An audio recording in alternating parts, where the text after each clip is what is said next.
आपकी फितरत है। चुनाव घोषणा पत्र को घोषणा पत्र मानते हैं। भारतीय जनता पार्टी चुनाव घोषणा पत्र नहीं कहती है, संकल्प पत्र कहती है। वो संकल्प सिद्ध है। आपका इतिहास है बोलकर भूल जाना, हमारा इतिहास है जो मोदी जी कहते हैं वो करते हैं। धारा 152 में भारत की संप्रभुता, एकता और अखंडता के खिलाफ जो करेगा उसको देशद्रोही माना जाएगा। बड़ा स्पष्ट कर दिया। सरकार की जगह भारत शब्द प्रयोग लाया। भारत तो उनको पसंद ही नहीं आता है नाम, मगर मैं क्या कर सकता हूं, ये देश का नाम ही भारत है। माननीय जो लोग कहते हैं कब आएगा भाई, ये कांग्रेस की सरकार नहीं है, आप समझ नहीं रहे हो। ये भारतीय जनता पार्टी की नरेंद्र मोदी सरकार है जो साइमल्टेनियस काम करती है, प्लानिंग के साथ काम करती है। गांधी जी ने शासन परिवर्तन की लड़ाई नहीं लड़ी थी, गांधी जी ने स्वराज की लड़ाई लड़ी थी। और आज तक आप 75 साल में से करीब करीब 60 साल तक सत्ता में बैठे, स्व को जागरूक करने का काम नहीं किया। इस कानून का संपूर्ण इंप्लीमेंटेशन होने के बाद तारीख पे तारीख का जमाना जाएगा। जिनका दृष्टिकोण भारतीय है वो समझ सकता है कितने बड़े गौरव की बात है, मगर इटालियन चश्मा जिन्होंने पहना है वो इसको नहीं समझ सकते। वो अपेक्षा भी देश की जनता को उनसे नहीं। कई लोग बाहर सवाल करते हैं, यहाँ तो बैठे नहीं है, यहाँ बैठकर पूछते तो मैं जवाब भी देता, मगर मैं तो बाहर भी सुनकर आता हूँ और मानता हूँ कि मेरा दायित्व है कि सार्वजनिक रूप से पूछे गए सवालों का जवाब देना चाहिए। स्वराज का मतलब स्वशासन से नहीं होता। स्व शब्द सिर्फ शासन से जुड़ा हुआ नहीं है। स्वराज मतलब स्वधर्म को आगे बढ़ाए वो स्वराज है, स्व भाषा को आगे बढ़ाए वो स्वराज है, स्व संस्कृति को आगे बढ़ाए वो स्वराज है, और वो स्व शासन को जो प्रस्तापित करे वो स्वराज है। गांधी जी ने शासन परिवर्तन की लड़ाई नहीं लड़ी थी, गांधी जी ने स्वराज की लड़ाई लड़ी थी। और आज तक आप 75 साल में से करीब करीब 60 साल तक सत्ता में बैठे, स्व को जागरूक करने का काम नहीं किया। 2014 से नरेंद्र मोदी जी ने इस देश की महान आत्मा को, स्व को जागरूक करने का काम किया है और वो ही आज भारत के उत्थान का कारण बना है। मान्यवर, लोकतंत्र में बैलेंस ऑफ वर्क की एक टर्म्स को बहुत महत्व दिया जाता है। आपराधिक न्याय प्रणाली जो अभी हमारे देश के अंदर काम कर रही है उसमें ये बैलेंस बिगड़ गया था और हमने इसके अंदर बैलेंस ऑफ वर्क का बहुत बारीकी से ध्यान रखा है। अगर मैनेजमेंट के विद्यार्थी इसको बारीकी से देखेंगे, मैनेजमेंट के विज्ञान के हिसाब से देखेंगे, तो उनको मालूम पड़ेगा कि बैलेंस ऑफ वर्क को कितना फाइन ट्यून कर कर ये कानून के अंदर हमने प्रस्तापित करने का प्रयास किया है। और मान्यवर, मैं आपको और आपके माध्यम से सदन को और सदन के माध्यम से पूरे देश की जनता को विश्वास दिलाना चाहता हूं, इस कानून का संपूर्ण इंप्लीमेंटेशन होने के बाद तारीख पे तारीख का जमाना जाएगा। 3 साल में किसी भी विक्टिम को न्याय मिल जाए, ऐसी न्याय प्रणाली इस देश के अंदर प्रस्तापित होगी।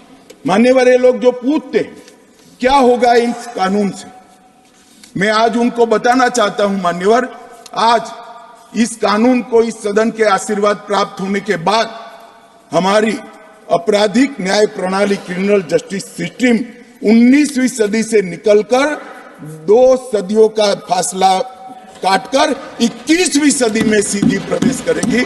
मान्यवर, क्या होगा इस कानून से?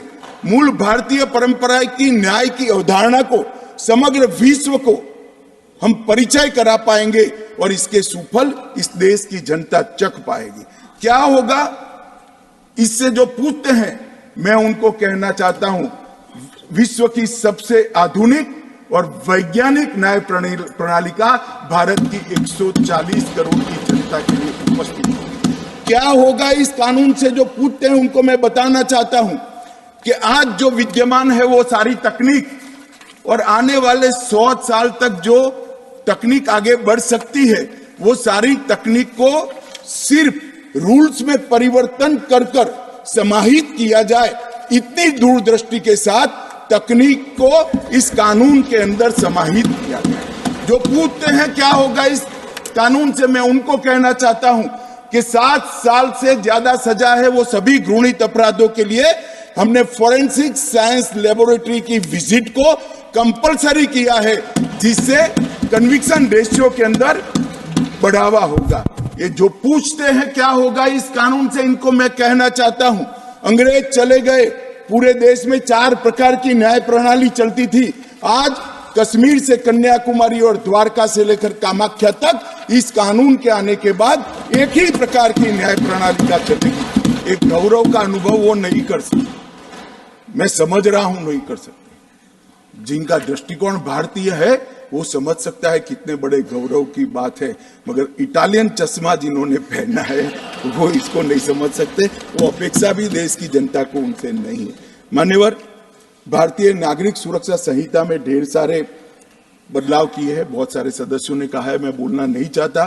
भारतीय न्याय संहिता ने भी सुरक्षा संहिता में 9 नए सेक्शन, 39 नए सबसेक्शन जोड़े हैं, 44 नए स्पष्टीकरण और व्याख्याएं जोड़ी है, 35 सेक्शन में टाइमलाइन डाली है और 14 धाराओं को हमने निरस्त किया है। मान्यवर, इसी तरह से भारतीय न्याय संहिता में भी अब 21 नए अपराधों को जोड़ा गया है, जिसमें एक अपराध मॉब लिंचिंग का है। हम पर आरोप करते थे कि आप मॉब लिंचिंग को प्रोटेक्ट करते हो, आपने तो कभी कानून बनाया नहीं, मगर हमने कानून बना दिया। मानव वध से बड़ा कोई गुनाह नहीं हो सकता और इसको कठोरता के साथ मान्यवर 21 नए अपराधों को जोड़ा गया है, 41 अपराधों में सजा के बढ़ाया गया है, 82 अपराधों में जुर्माना बढ़ाया गया है, 25 अपराधों में न्यूनतम सजा की शुरुआत की है, 6 अपराधों में सामूहिक सेवा को दंड के रूप में स्वीकार किया गया है और 19 धाराओं को निरस्त कर दिया गया। इसी तरह से भारतीय साक्ष्य अधिनियम के अंदर भी हमने 170 धाराएं अब होगी, 24 धाराओं में बदलाव किया है, 2 नई धाराएं और 6 उपधाराएं जोड़ी हैं और 6 धाराओं को निरस्त किया है। आपकी फितरत है, चुनाव घोषणा पत्र को घोषणा पत्र मानते हैं। भारतीय जनता पार्टी चुनाव घोषणा पत्र नहीं कहती है, संकल्प पत्र कहती है और संकल्प सिद्ध। आपका इतिहास है बोलकर भूल जाना, हमारा इतिहास है जो मोदी जी कहते हैं वो करते हैं। मान्यवर, मैं आज कहता हूं कि हमने कहा था कि टेररिज्म के प्रति जीरो टॉलरेंस की नीति को लाएंगे और आज 3 हॉटस्पॉट कश्मीर, वामपंथी उग्रवाद और नॉर्थ ईस्ट के अंदर हिंसक घटनाओं में 63% की कमी हुई है, 73% मृत्यु में कमी हुई। और आज आतंकवाद को डेफिनेशन को इसके अंदर जोड़कर इस गति को हम और बढ़ाएंगे, क्योंकि हमने संकल्प लिया था कि इस देश को टेररिज्म के दंश से मुक्त कराना है, इसलिए हमें लेकर आए हैं। मित्रों, मान्यवर, हमने कहा था कि हम अयोध्या में राम मंदिर बनाएंगे, हमने संकल्प लिया। कहते थे कांग्रेस के अध्यक्ष उस वक्त कहते थे कि मंदिर वहीं बनाएंगे मगर तारीख नहीं बताएंगे। 22 तारीख को प्राण प्रतिष्ठा है, पूरा देश जानता है और ये वादा भी मोदी जी ने पूरा कर दिया। हमने वादा किया था इस देश की मातृशक्ति को, इस देश के नीति निर्धारण के अंदर हम उचित सम्मान देंगे। 33% आरक्षण विधान मंडलों में और लोकसभा में देकर आजादी के 75 साल बाद इस देश की मातृशक्ति का सम्मान करने का काम नरेंद्र मोदी जी ने कहा था। और हमने कहा था मान्यवर, न्याय मिलने की गति बढ़ाएंगे, कानूनों को सरल बनाएंगे, कानूनों को भारतीय बनाएंगे और न्यायिक एवं न्यायालय प्रबंध व्यवस्था को सुदृढ़ बनाएंगे। ये मैं जो पढ़ रहा हूं हमारे संकल्प पत्र का हिस्सा है। उस वक्त मैं ही पार्टी का अध्यक्ष था मान्यवर, और आज हम इसको पूरा करने का काम इस महान सदन के आशीर्वाद मान्यवर। इसमें व्यास, अत्रि, बृहस्पति, कात्यायन, चाणक्य, वत्सायन, देवनाथ ठाकुर, जयंत भट्ट, रघुनाथ शिरोमणि, अनेक लोगों ने न्याय के दर्शन को जो लिया है उसको कंसेप्चुअलाइज कर आज के जमाने के अनुरूप उसको बनाकर इस कानूनों में स्थान दिया गया है।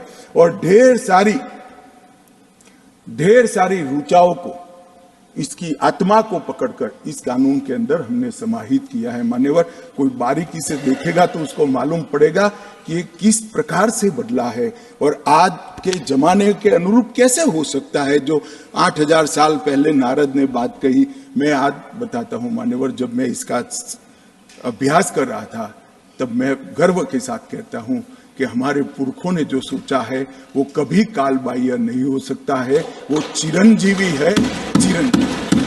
और आज भी उसको हम इतनी ही सरलता से एक कानूनों के अंदर स्थान दे पाए हैं। मान्यवर, ये जो एक कानून आज तक चलते थे, इसमें कुछ शब्द थे जो आजाद भारत की आत्मा को आहत करने वाले थे।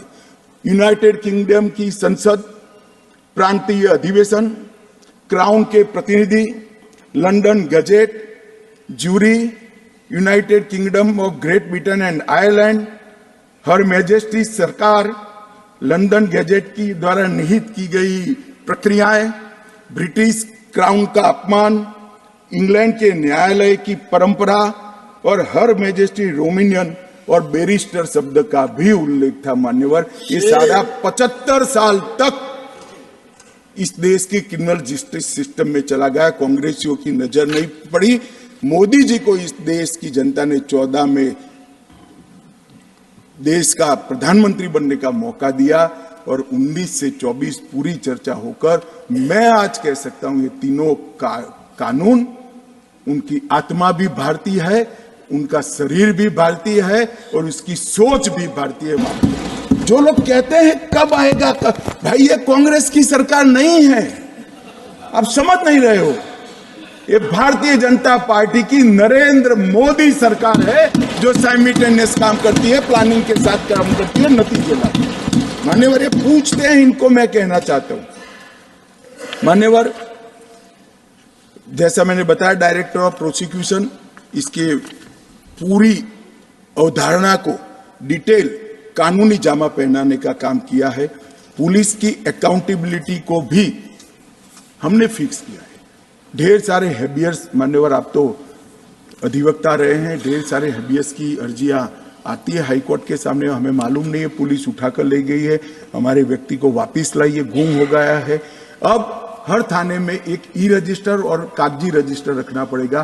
कितने लोग हिरासत में है वो प्रदर्शित करना पड़ेगा, जिससे किसी को हेबियस की अर्जी करनी ही न पड़े। हमने पुलिस की रिस्पॉन्सिबिलिटी। मान्यवर, 3 वर्ष से कम कारावास के मामले में हमने 60 साल के ऊपर के व्यक्ति को और महिलाओं को अरेस्ट करने के नियम भी बहुत पुख्ता करे हैं, जिससे इनके साथ इनकी उम्र का और महिलाओं का सम्मान का विचार किया जाए और इसके आधार ही इनकी पूछताछ की जाए। मान्यवर, विक्टिम को आज तक एफआईआर की निःशुल्क कॉपी की व्यवस्था नहीं थी, हमने कर दी है। विक्टिम को 90 दिन में जांच की प्रगति के बारे में कहा जाएगा।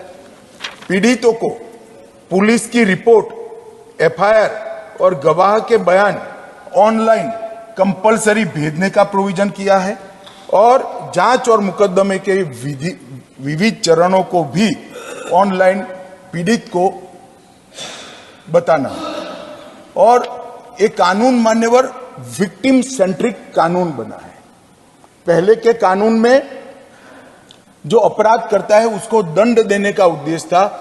इस कानून का उद्देश्य जो विक्टिम है उसको न्याय देने का, उसके आत्मसम्मान को, उसकी गरिमा को पूर्ण प्रस्तावित करने का। ये बहुत मूलभूत अंतर इस कानून के है। इसके अंदर उसको पार्टिसिपेशन का अधिकार रखा है। मान्यवर, पहले आप जानते हो पब्लिक प्रोसिक्यूटर ही आर्ग्यू कर सकता था, अब विक्टिम का वकील भी आर्ग्यू कर पाएगा। इंफॉर्मेशन का अधिकार भी हमने दिया है। नुकसान की क्षतिपूर्ति का दावा करने का अधिकार भी दिया है, वो भी क्रिमिनल कोर्ट ही तय करेगी, सिविल दावा नहीं होगा। 0 एफआईआर से देश भर में कहीं पर भी कोई दबंगों के डर से वो थाने में अगर कोई मिली भगत वाला अधिकारी बैठा है, एफआईआर नहीं लेता है, तो ऑनलाइन एफआईआर देश भर में कहीं से भी वो कर सकता है। ये कांग्रेस पार्टी को मैं बचपन से ही मालूम नहीं क्या था, कुछ संस्कार होगा, कांग्रेस का विरोधी रहा। मेरी आइडियोलॉजी में जुड़ने से पहले भी कांग्रेस मुझे पसंद नहीं आती थी, कुछ नहीं मालूम था मान्यवर, तब से मैं विरोधी रहा। मगर मैं बारीकी से उनको देखता हूं। जब जब वो सत्ता पर आते थे 124A मतलब राजद्रोह का बड़े मौत से उपयोग करते थे, और जब सत्ता के बाहर जाते थे तो कहते थे कि 124 है तो कॉलोनियल कानून है, इसको निरस्त कर दो, मगर फिर सत्ता पर आते थे तो 124 का उपयोग करते थे। इन्होंने राजद्रोह को कभी समाप्त करना नहीं चाहा।